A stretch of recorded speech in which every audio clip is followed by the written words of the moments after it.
as I said, I've got no pride of ownership in this. I look at polling. Early numbers show that the people seem to want those dollars as an education lottery. In fact, in the bill, there's some $50 million set aside for scholarships. I do think, and I think we all need to understand this, this piece of legislation is not about solving the budget problem. The question of this legislation is gaming in the state? If it's in the state, it's going to be in the state. Should the state be receiving revenue from it? And if so, how do you maximize that to the benefit of the state? Now, down the road, yeah, it would play into both budgets and help in both budgets. Not the answer to the budgets, never said it was, but it's here. I seriously look at it like an industry. It's there, and if you've got one, you do all you can to maximize, make it fair, maximize it to the state. With that, Chairman, I am committed to working with everyone on this legislation. If, in fact, the colleagues, based on what happens in the budget process, decide they need to look at something as backfill. If that happens, don't know that it will.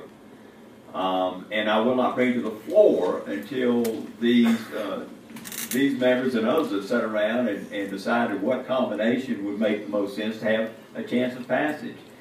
And I'm going to come back to my colleague and get his comments, then I'm going to make a motion. Senator. Well, you're not going to let me make a motion? Well, well, thanks for giving the microphone, because I may not be able to restrain myself, even though I appreciate it. When you get one of these, you need to hold on to it. But obviously, I have tremendous respect for my chairman. Chairman, the polling shows that people do want to vote, and what they want to vote on is a lottery.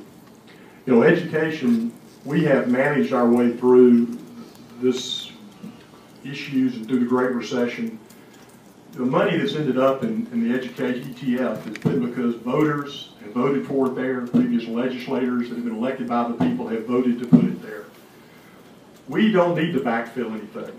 What we need to do is to solve the general fund problem. And so I'm more than happy if they will leave education alone, even though we remain willing to be part of a solution in a small way or in a way that we do not want this. And what we want is to help the general fund be able to take care of its responsibilities. And that's why this education, this general fund lottery, to me, is part of that solution going forward. And with that, Mr. Chairman, I'd like to make a motion to adopt the substitute.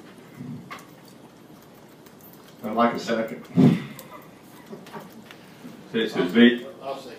I make a motion to table. Call the roll, please. Yeah, I'll give a vote on it. I think the Senator wants a vote. Thank you, Mr. Chairman. I appreciate that. The table, Senator Pittman's substitute. That's right. Table. Senator Albrecht. Aye. Senator Beasley. Aye. Senator Nelson. No. Senator Pittman. No. Senator Sanford. Aye. Senator Smith. Aye. Senator Singleton. Aye. Senator Marshall. Aye. Thank you, Mr. Chairman. You know, well, that's the 6-2 is a vote to table motion prevails, and with that, I would move for favorable report of the Senate Bill 8. Second motion. Call the long roll, please. Senator Albrecht. Aye. Senator Beasley. Aye. Senator Nelson. No. Senator Pittman. No. Senator Sanford. Aye. Senator Smith.